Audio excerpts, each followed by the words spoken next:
Okay, so I asked you to try and find the slope of these two lines, and so you tried that.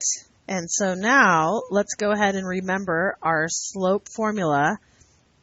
Y2 minus Y1 over X2 minus X1. Here's my X1, Y1. Here's my X2, Y2. So I have the slope, which is M, is equal to 2 minus 2 over 3 plus 5. Does everybody see where I'm getting these numbers? Did you get the same thing? Okay. 0 divided by 8. Hey, what's 0 divided by 8? 0. Anything divided into 0 is 0. And so we have a 0 slope. So if you were going to set up your point slope form, you have y minus y1 equals m times x minus x1. And you might remember something about a 0 slope. What kind of line has a 0 slope?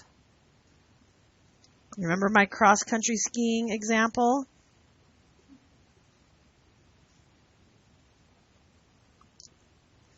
There's the skis right there.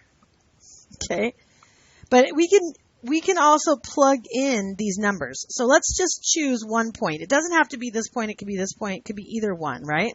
Y minus 2 equals 0 times x minus 3. Well, if I distribute 0, 0 times anything is what? 0. So I have y minus 2 equals 0. How do I get y by itself? I get y equals 2. If you notice, both of the y coordinates are 2. So anytime you have a 0 slope, you have a horizontal line, and your equation is always going to be y equals a number. So in this case, y equals 2. So you really didn't have to do the point slope form. If you memorize the fact that a horizontal line is always y equals a number, and you notice that your y values are both 2, you can jump to that equation y equals 2 right away. Okay? Let's try the next one. And so we're going to use our x1, y1, x2, y2. M equals 9 minus 2 over 3 minus 3. Here we get 7 over 0. What is 7 divided by 0? Undefined. What kind of lines have undefined slopes? Vertical lines. Because remember, if you're skiing down a slope,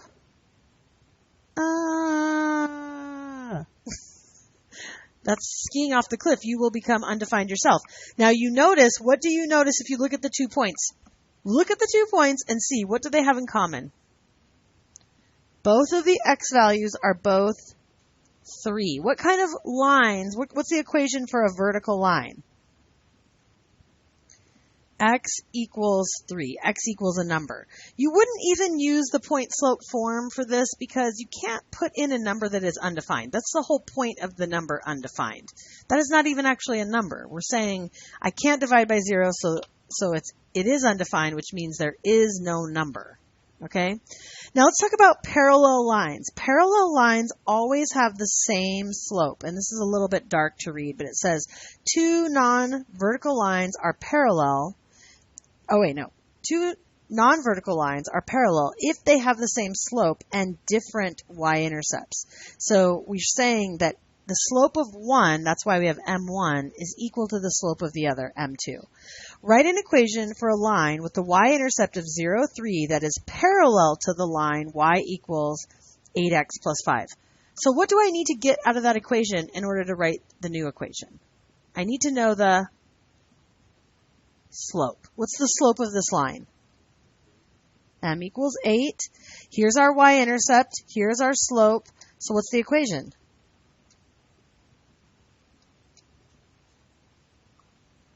If you graph those two lines, they're going to be parallel. If you want to prove it to yourself, you could get your graphing calculator out, go to your y equals, clear out anything you have, and then type in 8x plus 3, and then on a new line, 8x plus 5. If I press graph, we're going to see that we have two lines that are parallel. They're never going to cross because they have the exact same slopes. Can you see them? Well, they're actually nearly next to each other because the y-intercepts are not that different from each other, but there is a tiny little bit of space in between. Okay, perpendicular lines. When you hear the word perpendicular, what does that mean? Two lines that cross and form? Exactly, 90-degree angles. So in order for our lines to cross and form 90-degree angles, one is going to have a positive slope, while the other one is going to have a negative slope. But they can't be both this steep, right? So if this slope is 2, this slope is going to be negative 1/2 because it has to slow down, okay? So two non-vertical lines are perpendicular if the product, what does the word product mean? Yeah, product means multiplication of the slopes is negative 1, meaning if I multiply 2 times negative 1/2, I will get negative 1. If the slopes multiply to be negative 1, then they are opposite and reciprocal. Now, another word for reciprocal, that's the funny version of it, is refliprical, and that's just a way of remembering that you flip it, okay? So, write an equation of the line that passes through the y-intercept of 0, negative 3 is perpendicular to the line of y equals 8x plus 5. So give me the slope. What would the slope have to be if it's opposite sign and it's a reciprocal? What's the reciprocal of 8? 1/8. What's the opposite of a positive? A negative. If you want to check that, you could go negative 1/8 times 8, and that will give you negative 1. Don't believe me? Plug it in on your calculator. Okay, so what's negative 1/8? Exactly. If you say M1, I like that. Let's write that. M1 equals 8, so M2 equals negative 1/8. What's the equation of the line going to be? Very good. Now let's look at that on our calculator. Go back to y equals, pick a new line. I have negative 1 divided by 8, that's negative 1/8, x plus 3.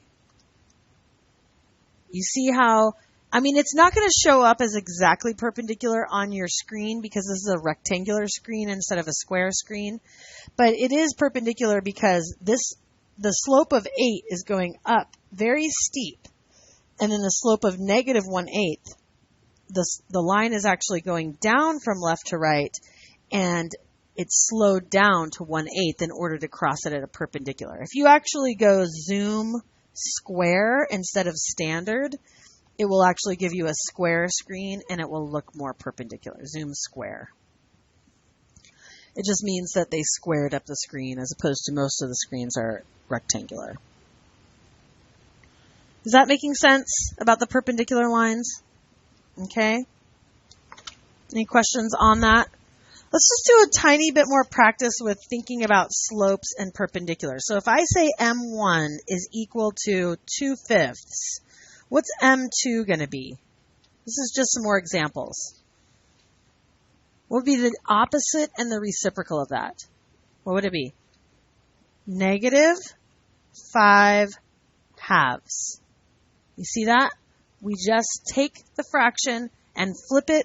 One has to be positive, the other has to be negative. Exactly. So let's try that one. M1 equals negative 1/5. What's M2 then? Yeah, positive 5/1, which is the same thing as positive 5. Yes, question.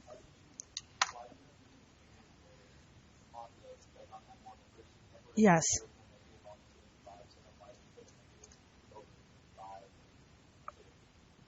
Okay, well, we're just saying that the two numbers have to multiply together to give us negative 1. That means they have to be opposite signs. Does that make sense? So here I'm saying M1 would have to be the opposite sign and the reciprocal. Actually, does that even make sense? No, that would actually be M. What? Okay, that doesn't even make sense. So M1 becomes negative 1 over M1. That's how, it's not equal to. Yes. You have to make one the opposite sign and the reciprocal at the same time. That's just for perpendicular. Yeah, I shouldn't put it up here with, okay. All right, good questions.